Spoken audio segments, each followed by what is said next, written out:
سیدھا سیدھا عمران خان صاحب کو ایک طرح سے مخاطب کیا ہے اور بڑی سخت کارروائیوں کی جو انہوں نے گفتگو کی ہے، بڑے کلیئر میسیجز دیے ہیں عمران خان صاحب کو. تو پھر آپ سمجھ لیجئے کہ آج آرمی چیف نے اس بات کی تصدیق کی ہے کہ وہ بیسکلی انہی کے الفاظ تھے جو کہ کنوے کیے گئے ہیں. تو اب آپ اس شدت سے یہ اندازہ لگا لیں کہ کس قدر شدت ہے، غصہ ہے، اور آپ کلیئرٹی آف مائنڈ بھی چیک کر لیں کہ عمران خان کو لے کر کے آرمی چیف کے کیا جذبات ہیں. اب اس میں کوئی آپ کو ابہام نہیں رہ جانا چاہیے. اور یہاں پر بھی انہوں نے ایک دفعہ پھر سے اس بات کو ریپیٹ کیا کہ کچھ لوگ جو مایوسی پھیلا رہے ہیں ان سے مایوس ہونے کی کوئی ضرورت نہیں ہے، اور ان کو مایوسی نہیں پھیلانی چاہیے کیونکہ پاکستان کا مستقبل روشن ہے اور مایوس ہونے والی تو کوئی بات ہی نہیں ہے. چیزیں بہتری کی طرف جا رہی ہیں اور ایک آدھ سال میں معیشت بھی پاکستان کی سنبھل جائے گی.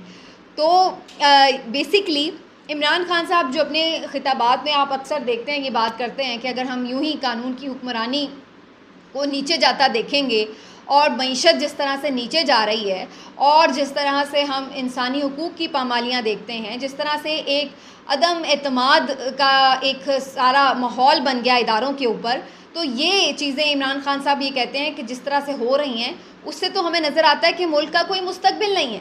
لوگ یہ سارا کچھ چھوڑ کے اتنی بڑے پیمانے پر جو یہاں سے جا رہے ہیں وہ کیوں جا رہے ہیں؟ کیا وہ خوشی خوشی جا رہے ہیں؟ کیا انہیں پتہ نہیں ہے کہ اس ملک میں کیا اس وقت سچویشن ہے اور یہاں سے جانا بہتر ہے؟ تو آرمی چیف کی یہ بات میں تو کوئی دو رائے ہو ہی نہیں سکتی کہ اللہ تعالیٰ کی رحمت سے تو واقعی انسان کو مایوس نہیں ہونا چاہیے. لیکن جو ملک کے موجودہ حالات ہیں سر، اس میں بندہ کس کو پھر بولے، کس کی طرف جائے؟ مایوسی اس کے اندر تو اترتی ہے. یہ عمران خان بولے یا نہ بولے، عمران خان کو خاموش بھی کرا دیں تو تب بھی جو یہاں رہنے والا شخص ہے وہ یہ دیکھ رہا ہے کہ ملک کے حالات کہاں ہیں. وہ یہ دیکھ رہا ہے کہ وہ ڈالر جو 176-72 پر تھا وہ آج 285 پر ہے. تو وہ کیا کہے کہ چیز بہتر ہوئی ہے؟ وہ آدمی جو یہاں پر رہ رہا تھا اور تھوڑا بہت اسے عدالتوں پر اعتماد تھا، تھوڑا بہت اس کو لگتا تھا کہ کوئی قانون کا احترام ہے، اب وہ دیکھتا ہے کہ عدالت کے احکامات کے باوجود بندے رہا نہیں ہوتے، عدالت کے احکامات کے باوجود الیکشن نہیں ہوتے، عدالت کے احکامات کے باوجود غیر قانونی کاموں کا سلسلہ جاری ہے، عدالت کے احکامات کے باوجود جن لوگوں کو بحال کرنے کا عدالت کہتی ہے وہ بحال نہیں ہوتے. تو پھر عوام کیسے اپنے اداروں کے اوپر اعتماد کریں؟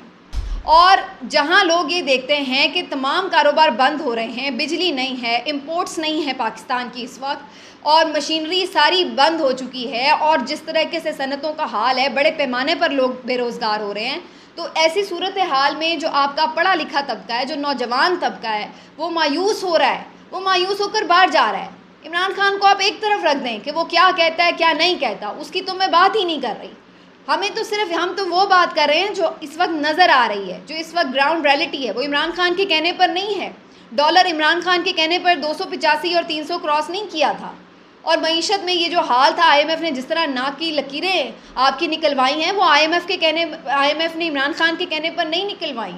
یہاں سے جو لوگ 8-10 لاکھ بندہ ایک سال کے اندر ہجرت کر گئے دوسرے ملکوں میں، وہ عمران خان کے کہنے پر نہیں ہجرت کر کے گیا.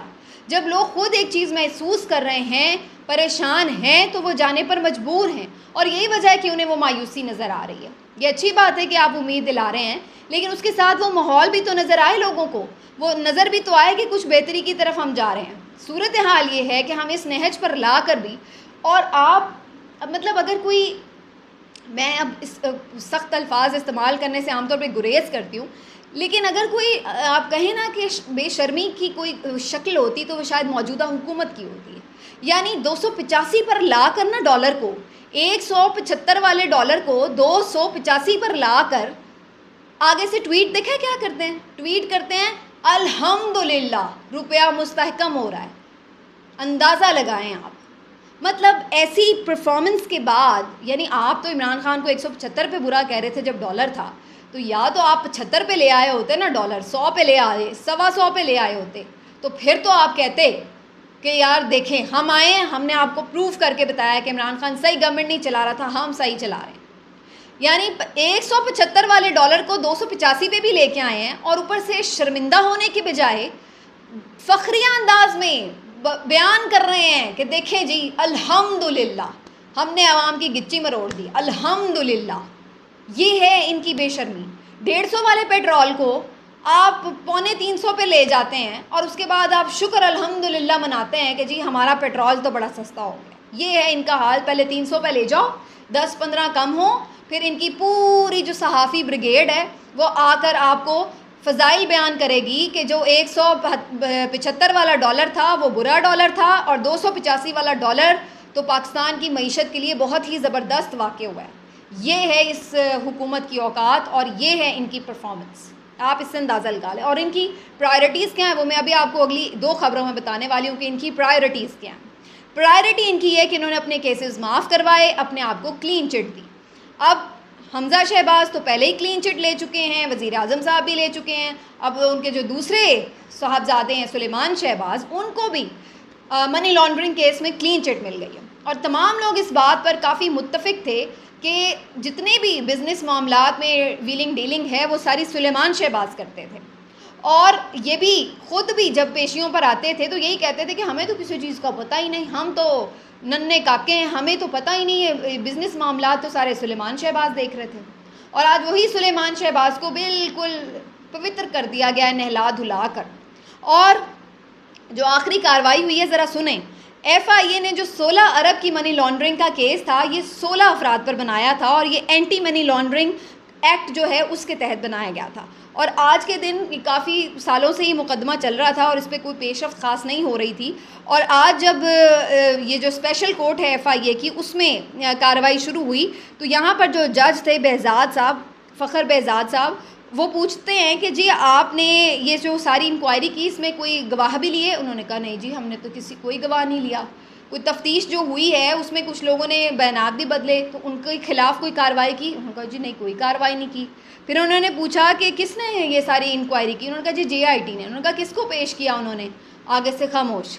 پھر انہوں نے کہا کہ جی آپ منی لانڈرنگ ایکٹ کے تحت یہ بنا رہے ہیں مقدمہ تو اس کو کس کے کہنے پر بنایا؟ تو انہوں نے کہا جی کسی کے کہنے پہ نہیں بنایا, ہم نے تو منی لانڈرنگ ایکٹ کے تحت, تو اس لیے اب کوئی شواہد نہیں ملے. تو انہوں نے کہا بھائی آپ کو کوئی شواہد نہیں ملے تو ہم بری کرتے ہیں. اس طرح سے سلیمان شہباز بری ہو گئے. اس قسم کی انویسٹیگیشن ہوئی ہے کہ جہاں آپ کو بندے ہی نہیں ملے, کوئی گواہ ہی نہیں ملے, ساری چیزیں. جب یہ بات ہوتی ہے جب آپ حکومت میں ہوں, آپ کے نیچے عدالتیں کام کر رہی ہیں, آپ کے نیچے نیب ہے, آپ کے نیچے ایف آئی اے ہے, تو وہ اپنے باس کے خلاف اس کے باس کے وزیر اعظم کے بیٹے کے خلاف آپ کے خیال سے شواہد لے کر آئیں گے کہ جی اس بندے کو پکڑیں؟ اتنا کوئی ہمارا مثالی معاشرہ ہو گیا ہے. تو یہ صرف ایک جوک ہے, یہ مذاق ہے اس قوم کے ساتھ. مجھے اس بات پہ میں مصر نہیں ہوں کہ ہر حال میں سزا دی جائے, لیکن اگر آپ نے پراپر انویسٹیگیشن کی ہوتی ہے ہمیں بھی پتہ چلتا ہے ایف آئی اے کیا لے کر آیا, کہ ان بنیادوں پر جو مقدمات تھے وہ چیزیں کہاں گئیں. اور یہ ساری صورتحال کے بعد جو ان کی دوسری پرائرٹی ہوتی ہے وہ ہوتی ہے جی ویلنگ ڈیلنگ, تمام تر مل کے کھانا, آپس میں مل بانٹ کر بیٹھیں. اور وہ انہوں نے کام کیا مولانا کے ساتھ. مولانا کل بڑے گرجے برسے شور مچایا, ہائے مجھے تو کچھ ملا ہی نہیں, میں تو خالی ہاتھ رہ گیا. بیسکلی خبر یہ بھی ہے, اے آر وائی یہ خبر دے رہا ہے انٹرنل کہ مولانا, اور یہ خبر کافی ہم نے پہلے بھی اپنے سورسز بھی ہمارے اس بات کو کنفرم کرے تھے کہ مولانا اور نون لیگ یہ بیسکلی چاہ رہے تھے کہ اسمبلی کی مدت بڑھا دی جائے, لیکن اس کے لیے کافی قانونی رکاوٹیں بھی تھیں اور پیپلز پارٹی بھی اس کے لیے کچھ اگری نہیں تھی. تو اس کے بعد پھر یہ تو اب مان گئے ہیں چاروں ناچار کہ جو اسمبلی ہے وہ اپنی مدت پر وقت مکمل کر کے تحلیل ہو جائے. آگے الیکشن کس وقت ہونا ہے یہ ابھی بھی انڈر کنسیڈریشن ہے معاملہ. ضروری نہیں اکتوبر نومبر میں الیکشن ہو سکتا ہے یہ مارچ تک اس کو پرولونگ کرنے کی کوشش کریں. اور جو اسمبلی البتہ ہے وہ اپنے ٹائم پورا کر کے تحلیل کرنے پر ان کا دبئی میں اتفاق ہو گیا. مولانا صاحب کو اسی بات کی تکلیف ہے کہ یہ چاہ رہے تھے کہ انہیں مزید ٹائم مل جائے, کیونکہ انہیں نظر آتا ہے کہ کے پی میں ان کا بالکل تختہ ہونے والا ہے, کوئی ان کو وہاں پر سپورٹ نہیں ملنے والی عوام کی, اور دوبارہ کے پی میں جو ان کا حکومت بنانے کا خواب تھا وہ پورا نہیں ہونے والا. تو یہ چاہتے تھے کہ اس کو تھوڑا ایکسٹینڈ کیا جائے, مزید پی ٹی آئی کی بینڈ بجائی جائے, بالکل ووٹ بینک سپورٹ ان کی ختم کی جائے اور اس کے بعد الیکشن میں جایا جائے. تو چونکہ باقی اتحادی اس بات پر کچھ خاص رضامند نہیں تھے تو انہوں نے مولانا کو کٹا کے اپنی ایک میٹنگ کر کے دبئی میں کچھ فیصلے کیے, اس پر مولانا صاحب چیخے چلائے. اس کے بعد اب شہباز شریف صاحب تو آپ کو پتہ ہے ویسے ہی اس بات کے بادشاہ ہیں کہ ہر چیز مان لی جائے, یس باس قسم کے آدمی ہیں. انہوں نے پھر ان کے ساتھ جی اب ملاقات کی ہے, اس میں کچھ انہیں تسلیاں بھی دی ہیں اور کچھ نواز شریف صاحب کا میسج بھی دیا ہے کہ ان کے ساتھ ایک ڈائریکٹلی بھی ملاقات کروا کے اور مولانا صاحب کے جو مزید تحفظات ہیں وہ دور کیے جائیں گے. انہیں بتایا جائے گا کہ کیسے آپ کے لیے رگنگ کر کے یا جو بھی سیٹ ایڈجسٹمنٹ کر کے ماحول بنایا جائے گا کہ آپ کو بھی کچھ نہ کچھ مل جائے. لیکن یہ ان کی پلانز ہیں. اگین آپ دیکھیں کہ یہ اس وقت تک شاید الیکشن میں بھی نہیں جانا چاہتے جب تک کہ ان کو اس بات کا پورا یقین نہ ہو جائے کہ ان کو کچھ مل جائے گا.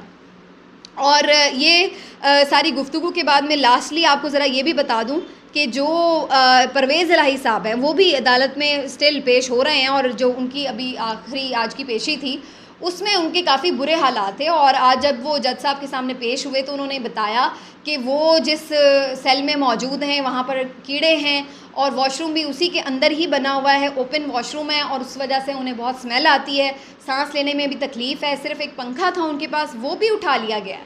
اور پھر انہوں نے یہ بھی بتایا کہ جو اس کا ماحول ہے اس میں وہ کافی تکلیف دہ صورتحال میں, حالانکہ انہوں نے بی کلاس کی ایک ریکویسٹ کی تھی لیکن انہیں وہ نہیں دی گئی.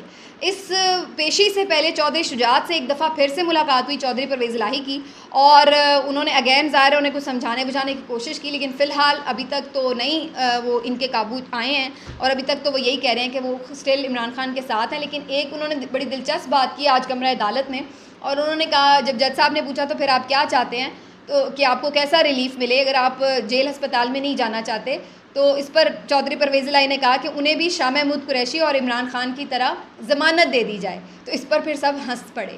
لیکن یہ ایک بڑا انفارچونیٹ فیکٹ ہے پاکستان میں کہ آپ دیکھیں کہ جس طرح, ٹھیک ہے ان لوگ کچھ عرصے میں تو یہ لوگ بھی سختیاں کچھ ہوئیں ان کے اوپر, پی ایم ایل این والے جب تھے جیل میں, لیکن اس کے بعد جب ان کے معاملات اسٹیبلشمنٹ اور جنرل باجوہ کے ساتھ طے پا رہے تھے اور پا چکے تھے, تو اس وقت پھر ان کے لیے کافی زیادہ آسانیاں ہونا شروع ہو چکی تھیں. ان کو ضمانتیں بھی ملیں, کئی دیر یہ گھروں میں بھی رہے جب کلثوم نواز کا انتقال ہوا. پھر اس کے بعد ہم نے یہ بھی دیکھا کہ نیب کی بھی جب تحویل میں تھے یہ لوگ تو انہیں کافی وہاں پہ آرام دہ سہولیات بھی تھیں, اور کھانا وانا بھی گھر کا مل رہا تھا, تو کافی بہتر سچویشن میں تھے.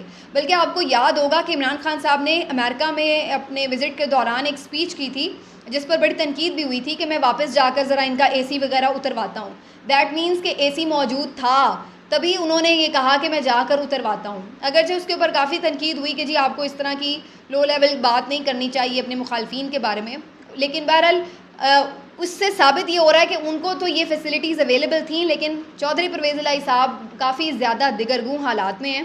اور صرف وہی نہیں, باقی بھی جتنے پی ٹی آئی کے اس وقت لیڈران جیل میں ہیں یا جس طرح بھی جس بھی وجہ سے وہ مختلف عدالتوں میں یا اس میں دھکے کھا رہے ہیں, تو کافی زیادہ ان کے ساتھ ناروا سلوک ہے, کوئی ان کے ساتھ نرمی نہیں ہے, خاصی سختی برتی جا رہی ہے. تو یہ ایک انفارچونیٹ ہمارے ملک کی ریئلٹی ہے. اور پھر اس کے بعد بھی ہمیں یہ بتایا جاتا ہے کہ ہمیں مایوس نہیں ہونا بلکہ ہمیں امید رکھنی ہے, اور چیزیں تو بڑی اچھی ہو رہی ہیں, مان لیتے ہیں. ملتے ہیں اگلے ویلاگ میں, اپنا خیال رکھیے, اللہ حافظ.